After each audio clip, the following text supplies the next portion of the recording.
No entanto, eu considero que não é só a iniciativa de um candidato, é uma metodologia que convinha que se generalizasse em Portugal. Discutir antes da conquista dos votos, na véspera das eleições, quais os caminhos que temos ao nosso alcance e quais são os melhores. Porque, normalmente, na véspera das eleições, promete-se, e é uma questão de fé.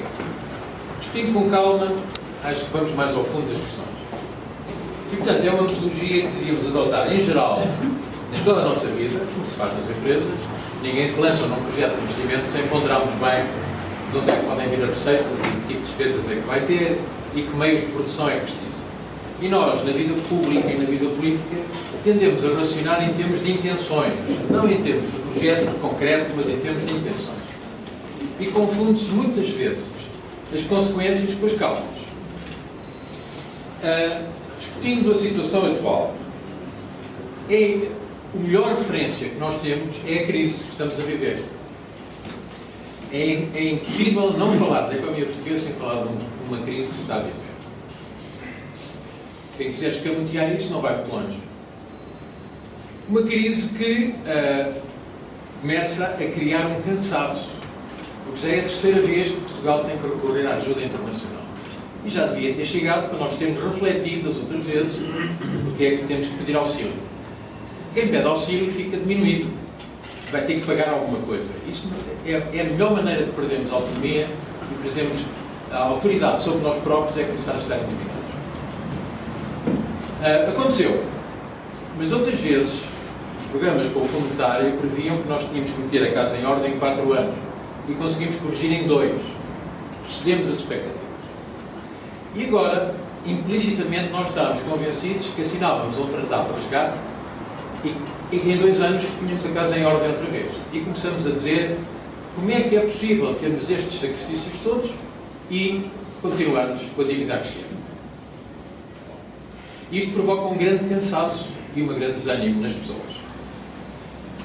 Aliás, para além dos problemas económicos, eu acho que há aqui muito de problemas pessoais que vêm ao de cima. Porque é o desemprego, é o aumento da carga fiscal, é a quebra de expectativas para o futuro. Bem, é tudo que quiserem, basta lembrarem-se do desconforto que existe. No meu entender, racionar em termos do desejável não é a melhor maneira. A melhor maneira é racionar em termos do que é que temos que fazer para conseguir atingir o que queremos. Temos de ter uma atitude positiva e não uma atitude de lamentação. Eu estou de acordo com o que o nosso colega disse, ou camarada, se quiser, Mas pode ser meu camarada, se quiser. Há muitos camaradas de várias cores, temos que escolher a cor certa. Mas, indo à questão, eu acho que devemos tentar perceber onde é que queremos chegar e depois ver o que é necessário para lá chegar. E não o contrário. Porque vimos, agora menos, mas vimos aqui há uns anos grandes manifestações, centenas de milhares de pessoas em Lisboa e no país, com grande desconforto. Mas estavam a protestar pelas consequências, não pelas causas. Se fôssemos perguntar às pessoas que estavam ali, as pessoas tinham projetos diferentes para Portugal, se calhar, e atribuíam razões diferentes do desconforto que estavam a viver. Portanto, nós temos que concentrar na estratégia que queremos seguir, e ainda que tenha citado isso, eu já o conheço há uns anos, e sempre é o homem da estratégia. Eu acho que é por aí que se começa. Temos que ter uma ideia clara do que é que queremos e depois discutir como é que lá chegamos. Ora, o que é que nós queremos é fácil. Quer dizer, conhecem alguém que queira austeridade? Eu não conheço. Eu tenho muitos amigos diferentes, mas não conheço nenhum que queira austeridade. Todas as pessoas gostavam de ter mais dinheiro para gastar.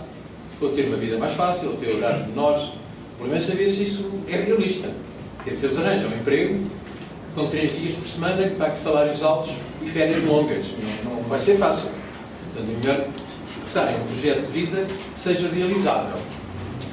Mas, se precisarem de dinheiro, eu aconselho-vos a que não vão ao banco e dizer estou numa grande aflição e preciso de dinheiro. Isto é melhor ir para uma casa de penhores ou alguém que tenha um bom coração. Os bancos estão a gerir o dinheiro dos depositantes. Portanto, têm que devolver o dinheiro, quando conseguem, quando não conseguem, vão à falência, têm que devolver o dinheiro que têm ao seu dispor. Portanto, é dinheiro para emprestar, não é dinheiro para oferecer. Uma pessoa que vai a um banco dizer que está uma grande aflição, tem logo um efeito, é que lhe aumenta a taxa de juros. Porque ele aumentou o risco daquela operação.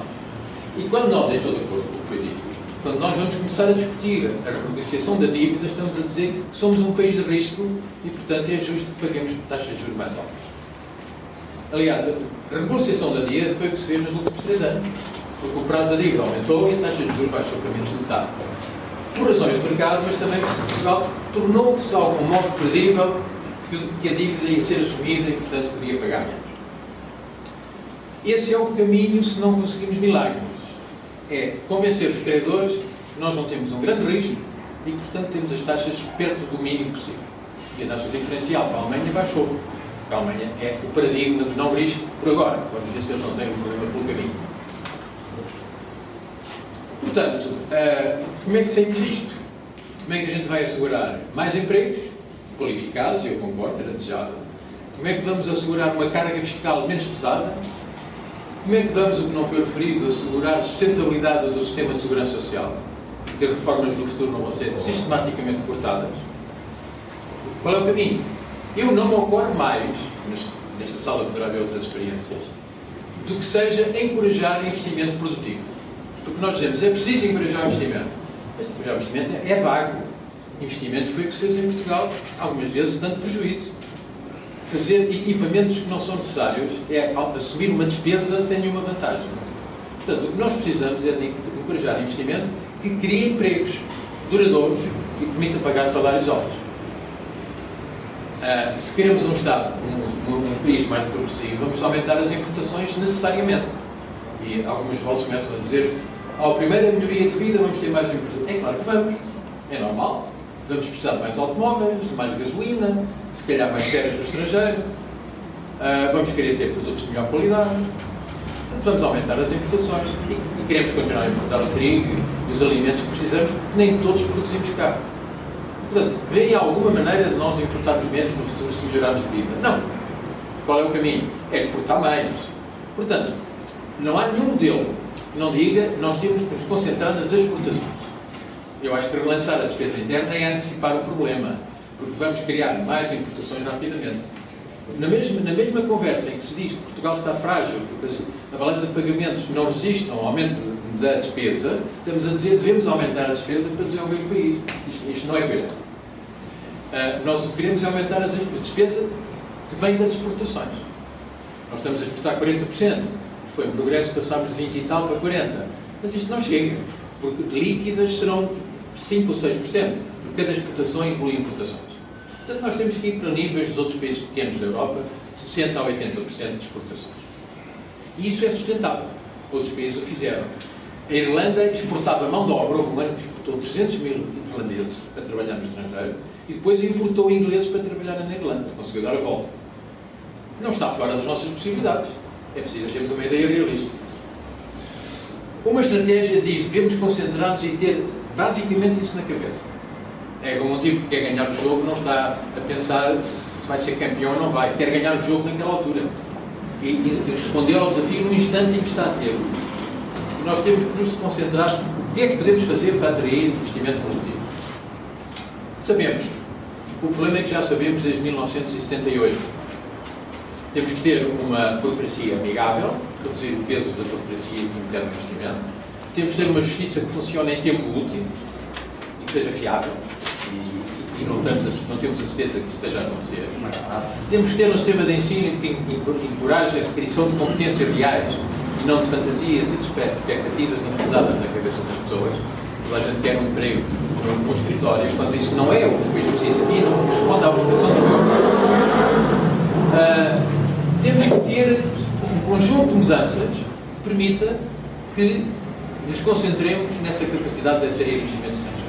Isso já se sabia desde 1978 e foi dito claramente nessa altura. E não há nenhum governo que tenha chegado desde essa altura que não diga que é preciso reformas e depois adiga as reformas. Portanto, aí o problema que nós devemos ter em atenção é que dizer que é preciso fazer uma coisa em Portugal não garante que se faça. Não há nenhum governo que não chegou a ter com promessas de fazer uma justiça melhor, uma segurança social, menor peso de impostos e por aí fora, e depois não faça. Portanto, ponhamos em causa, e é um critério para avaliar a qualidade dos programas, se estão ditas em poucas palavras o essencial do que se quer conseguir. Queremos atrair investimentos estrangeiros. Bom, Segundo ponto, para isso é preciso eliminar algumas fantasias e alguns erros. Nós, por exemplo, queremos ter uma desculpa para ser pouco eficientes, porque estamos a ser pouco eficientes. Nós sabemos que houve uma ligeira recuperação na economia portuguesa, para além das exportações, que foi uma boa recuperação, o resto é modesto. Ter crescido 1, qualquer coisa por cento não é muito. Nós gostaríamos, a Irlanda está a crescer 3,5%, a Espanha também anda perto disso. Porque é que nós não crescemos tanto? Agora, é bom que nos lembramos, quando dizemos isso, que durante 8 anos crescemos 0,6%, desde o princípio do século. E ninguém se preocupou com isso. Foi o país que menos cresceu durante quase uma década. Não teria sido a altura de pensar se o modelo estava certo. Não se pensou.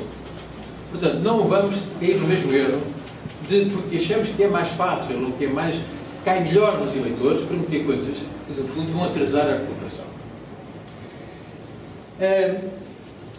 Sabemos o que é preciso para atrair, mas é bom que deixemos os alibis dizer que Portugal é um país pequeno e periférico. Nem é uma coisa nem é outra, se quiserem explicamos. Nem é uma coisa nem é outra.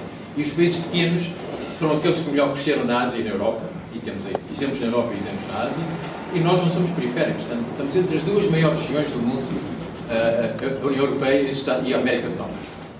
Portanto, estamos muito centrais.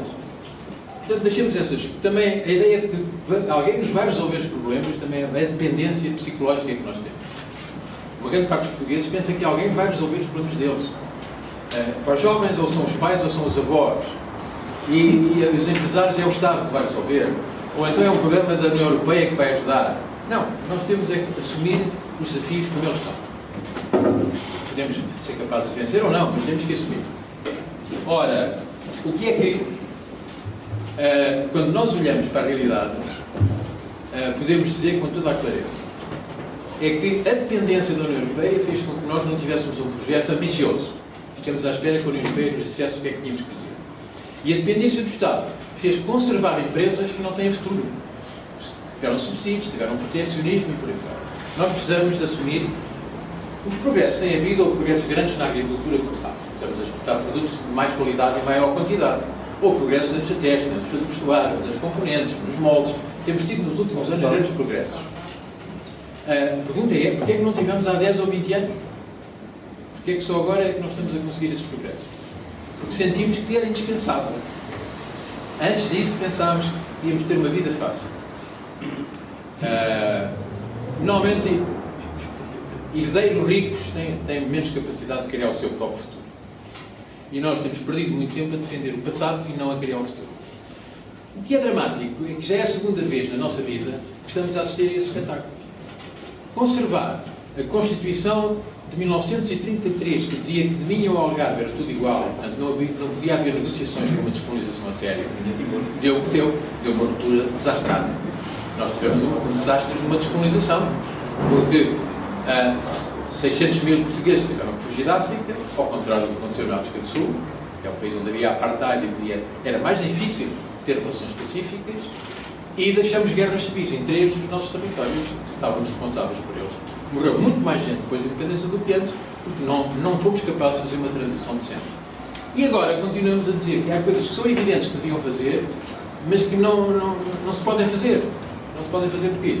Ora bem, dentro da Europa, a Europa não é um período de reforma. Nós na Europa temos um espaço de afirmação. Se não nos queremos afirmar, não temos hipótese. E eu falo nisto porque muitas vezes nós pensamos que produzir com mais competitividade é com mais suor, com mais esforço. Isso é útil, mas mais importante que isso é criar valor. Nós podemos exportar os mesmos milhões de t-shirts com 3 vezes mais valor. Ou podemos exportar máquinas que têm mais prestígio. Ou podemos ter um turismo que paga mais. Nós estamos o turismo está a aumentar, mas era preciso fazer uma subida do nível de valor do turismo que estamos a ter. Portanto, nós tínhamos que ter uma atenção muito grande a como é que se aumenta o valor do que é nosso. A imagem do país, a qualidade das nossas pessoas, o património que temos, para não vendermos aos baratos. Por isso é muito importante que nós tenhamos uma atitude positiva de exigir desempenho de ponta. E não sermos nós a estar de tiros nos pés. Quando caiu a ponte de Entre Rios, caiu exatamente uma ponte na mesma época na Galiza. Os jornais da Galiza deram uma notícia de 3 linhas e passaram à frente. nós andamos meses a falar das pontes que estavam velhas. Não é a melhor maneira. Quando nós começamos a dizer que em Portugal há problemas, estamos a dizer que vale menos o que nós temos para exportar. Ou que vale menos o turismo em Portugal. Não é Nós estamos a passar por uma época agora de grandes facilidades. Eu não queria prolongar. Quantos minutos tem? Com boa vontade, mais 5. Nós estamos, neste momento, a ter uma época de facilidades. Ao contrário do que se diz. E não vamos ter outra tão cedo. A taxa de juros está muito baixa no mercado mundial. O petróleo está baixo. É claro que estamos a pagá-lo. Não estamos a ter tanto benefício como podíamos, porque, entretanto, temos outra vantagem, que é a desvalorização do euro em relação ao dólar, que é bom para as nossas exportações e para o turismo. Mas não embaratece tanto o custo das importações de petróleo. E temos liquidez e abundância, porque o BCE, durante mais um ano e meio, vai emitir a moeda que for preciso. E, além disso, ao contrário, minha visão é outra, além disso, há um certo dramatismo nas relações inter-europeias. O caso da Grécia criou um momento dramático. É ver as declarações de hoje do Fundo Monetário. Se tivessem juízo, tinham feito há 3 ou 4 anos. O porta-voz do Fundo Monetário vem dizer hoje que é preciso pôr 50 bilhões à ordem do governo grego para fazer um programa de desenvolvimento. É verdade. E nós também, já agora, levantamos o braço, também gostávamos de ter. Mas, porquê é que não disseram isso antes e não fizeram? Estar dentro da União Europeia é não dar tiros nos pés, e isso já foi aqui dito, o quem antecedeu e eu estava a repetir. Mas é também termos uma ideia ambiciosa do que é que queremos. Eu vivi um ano na Holanda, por razões de pós-graduação, e eles tinham uma inveja enorme de Portugal. Porque eles tinham tido um império colonial, que perderam, e não ficou rastro. Não há língua holandesa, senão nas Caraíbas. Na Indonésia, que são 200 e tal milhões de pessoas, não se fala holandês aqui. E tinha uma inveja do Brasil, e uma inveja de Angola, uma inveja de... Nós temos um potencial muito grande, que mesmo quando é claramente uma vantagem, nós não tiramos partido disso. E estamos numa posição na Europa que é reconhecida como boa. As pessoas gostam de vir cá. O emprego. Nós estamos convencidos que se criam empregos qualificados valorizando a formação dos nossos jovens. E disto, nunca tivemos uma geração tão competente quanto esta. É claro que a mesma frase também se diz que não vão suportar os custos do futuro, mas isso é outra conversa da nossa dependência.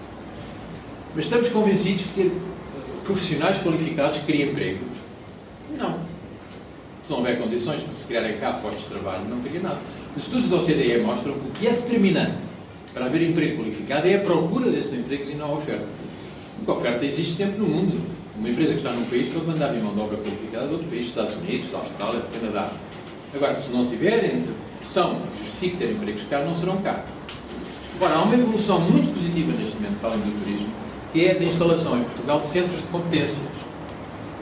E isso devia ser acalentado por nós e valorizado. Porque algumas empresas multinacionais perceberam que é mais barato ter os engenheiros cá do que levar os engenheiros de cá para os países deles, que fica mais caro. E numa economia em que as comunicações estão em tempo real, Portugal é um bom sítio para estar. E além disso, alguns gostariam de viver em Portugal em vez de ir lá estrangeiros. Portanto, para além do turismo, temos aí uma área de competências, centros de competências que se podia desenvolver muito e criar emprego rapidamente. Temos é que criar essa procura cá dentro, e não lá fora.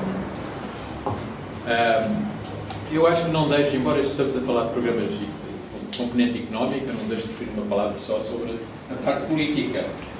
É que era importante que se criasse uma prática de intervenção dos portugueses na vida política. E alguns países também são benchmarking. Nós devemos, para saber como é que atraímos o investimento, temos que fazer benchmarking dos países de sucesso, seja Singapura, a Dinamarca, a Suíça, o Luxemburgo, seja quem for. A China também tem atraído investimento estrangeiro.